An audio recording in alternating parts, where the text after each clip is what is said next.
Greetings and salutations, all you beautiful individuals. Welcome back to another episode of League Unlocked. Aaron and Mark root you beauties, and what a weekend it was. We're slamming back-to-back best of fives on both the Saturday and the Sunday, so plenty to get through and plenty of surprises in how most of these series played out. Not necessarily the results, but how we got there, and we got to start with where the biggest panic is around, because the panic always follows T1 when they're not winning. Fresh off another series loss to BLG at MSI, LPL reigns supreme again. And honestly, takeaway from this series, I know everyone's talking about Senna, Tom, Kench, and T1 were so good at it. It was permabanned against them. They played 3 out of 4 games in this series and lose 2 of them. But truthfully, across the board, you're kind of looking at this set and going, BLG outdrafted and outplayed T1 in all 3 of their wins. It's a simple equation of, well, you put these 2 teams in, this is the matchup, and what was the end result? The better team won. BLG all the way through on the day. Drafting, performance, everything, execution was there from this LPL squad, and they take the cake on the day and keep themselves in that upper bracket section of MSI and T1, getting down into lower bracket.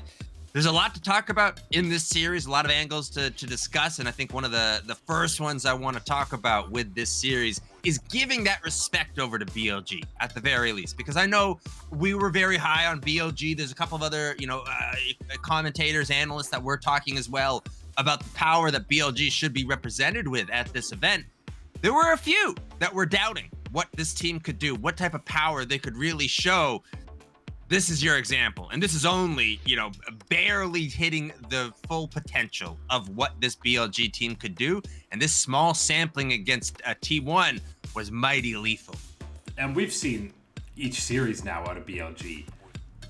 Game to game, a different player can stand out and be the highlight. You got been running around at 400,000 miles per hour on the Vayne top, even canceling like 3 auto attacks and still getting this outplay.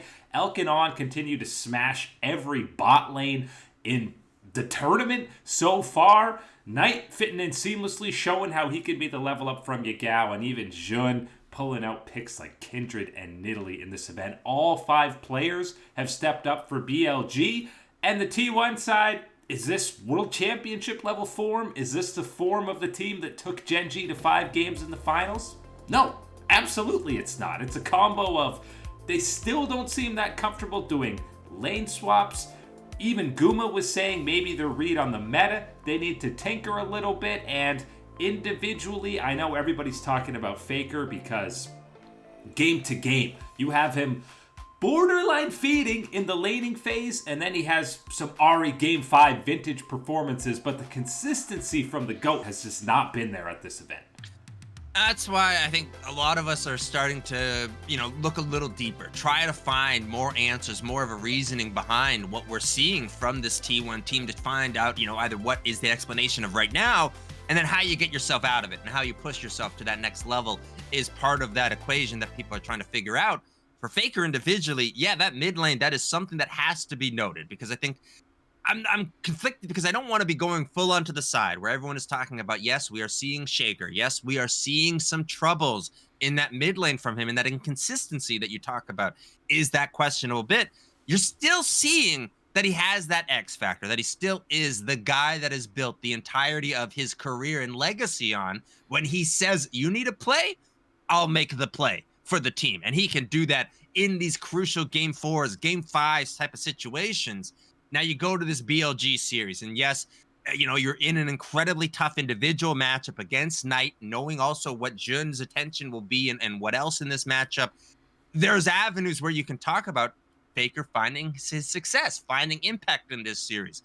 But there's also those moments where he is quite clearly getting outclassed. And that is, I think, where the issue is, because being beaten, being bested, having an advantage, sure, being outclassed is a different thing from seeing from Faker. To see that happen in glimpses against Caps, in glimpses now against Knight, I think a lot of people are having those questions on what we're going to see from him in the rest of this tournament.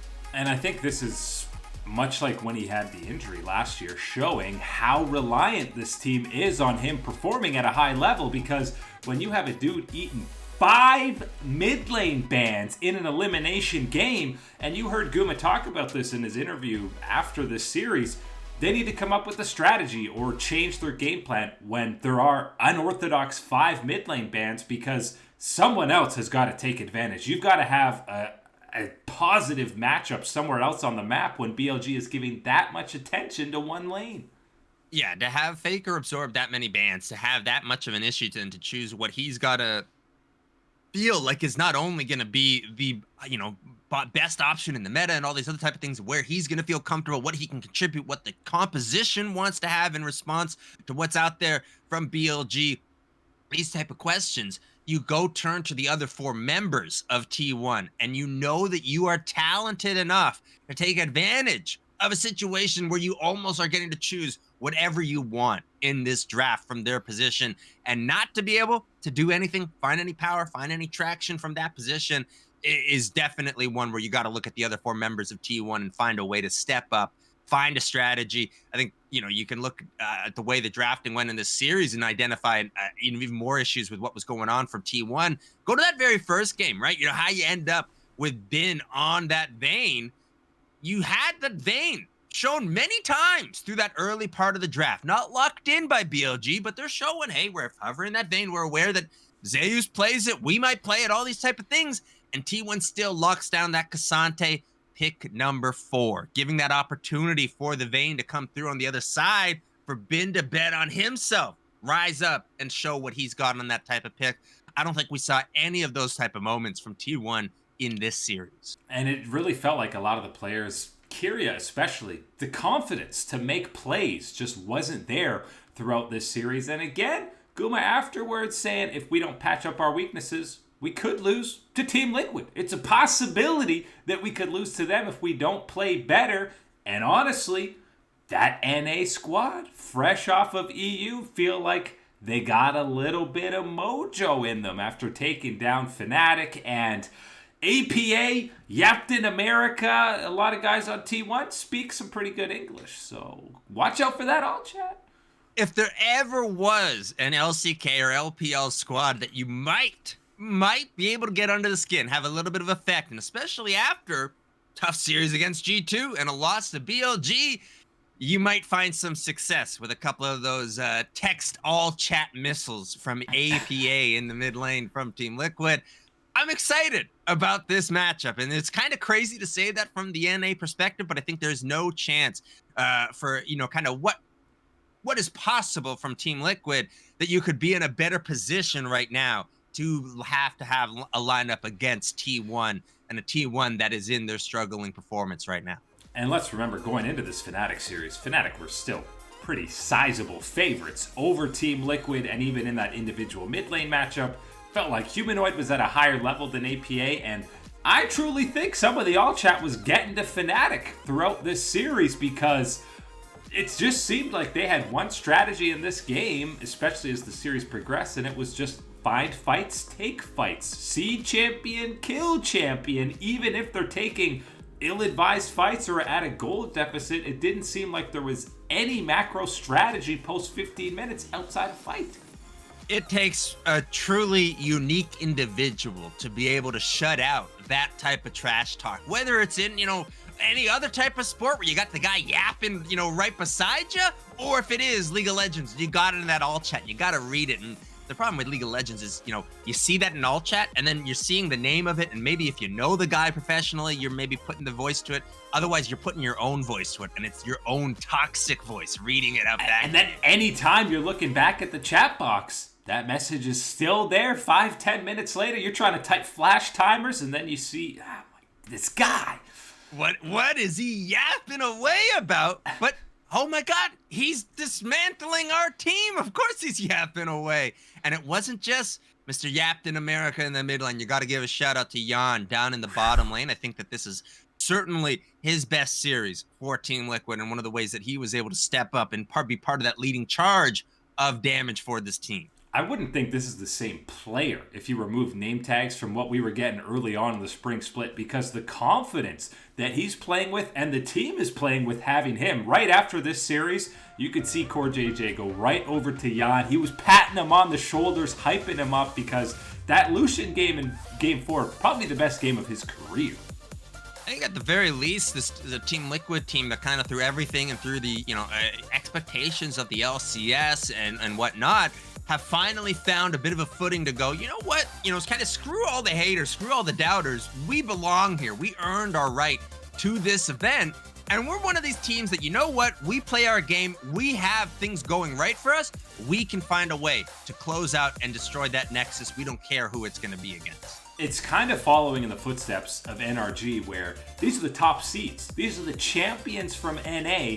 And it still felt like going into these two international events, people were talking about the second team as the real best team in the LCS in Cloud9 last year, and really even FlyQuest at this event. It was like, yeah, but that was kind of a fluke in the finals. This team is actually better, which is such mega disrespect to the teams that actually won the splits. And egg on my face. I'll take that one. That one's on me for sure, because I was absolutely looking more so towards FlyQuest at this event compared to Team Liquid. Let's see how that checks out, because FlyQuest is got to be the disappointment of all disappointments at this event.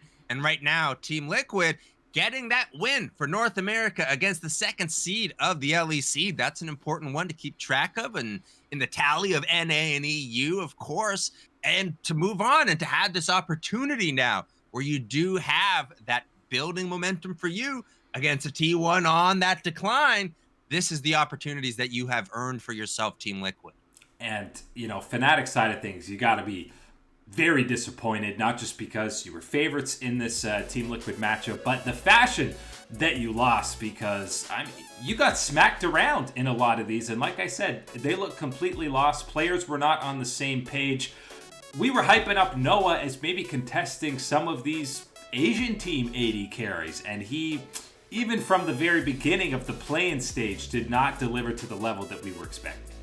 That, I think, is the biggest disappointment that you have when you're talking about Fnatic throughout the run at this event, is not really getting that oomph from the bottom lane ever. I think we got the maybe tiniest twinkle, the single speck of glitter dust that came through from the bottom lane. Other than that, we never really got to see it. Yes, we did get, of course, the matchup that you wanted, Pays, but other than that, nothing else you really wanted to see from Fnatic. And hopefully we get a bounce back from them in the LEC, I guess, summer split now. Hard to keep track of all these splits in Europe. But if they want to compete with some of the better teams, I know people were saying, oh, it's a competitive 3-0 against Gen.G, which is the biggest copium you can possibly have. And we've mastered it here in Western League of Legends to say, it was a competitive sweep, Gotta find any angle you can at those type of ones. But yes, if you're Fnatic and if you're the LEC, there does have to be a realization of all the success, all the fantastic, all the celebration about G2. It doesn't quite extend all the way down. And when you're seeing this type of trend where G2 struggles last year at Worlds and loses to NRG, and now you're getting the second seeded Fnatic, which was supposed to be relative power level, stumble and falter against the Team Liquid from NA. You've got those questions from the LEC about where their depth is. Where is that second squad to rise up and be another team that you can respect internationally? Definitely need a level up from multiple teams in Europe to join G2 in those upper echelons when we are already looking ahead to the World Championship. That squad that 3-0'd Fnatic, the infamous international chokers, Gen.G. I'm not getting ahead of myself, but I felt like there was something cathartic about winning this TES series, nearly blowing a reverse sweep, but bouncing back in a contested close Game 5 where the marquee moment is, number one, Canyon picking up that Nidalee, another Canyon special, but number two, the pivotal team fight of this entire Game 5 comes after Chovy gets caught out, the prodigal son. It's other members of Gen.G that step up to secure the series. Oh man, after all this time, Chovy gets bailed out by the rest of the Gen.G squad in that crucial moment, that Game 5. And yes, It's almost unfair. This has to be illegal moving on in the future to let a player like Canyon get slotted in to Gen.G, where you know this is the perfect upgrade for the team. This is absolutely gonna give them that extra edge just when they need it, just when you don't want them to have the extra edge.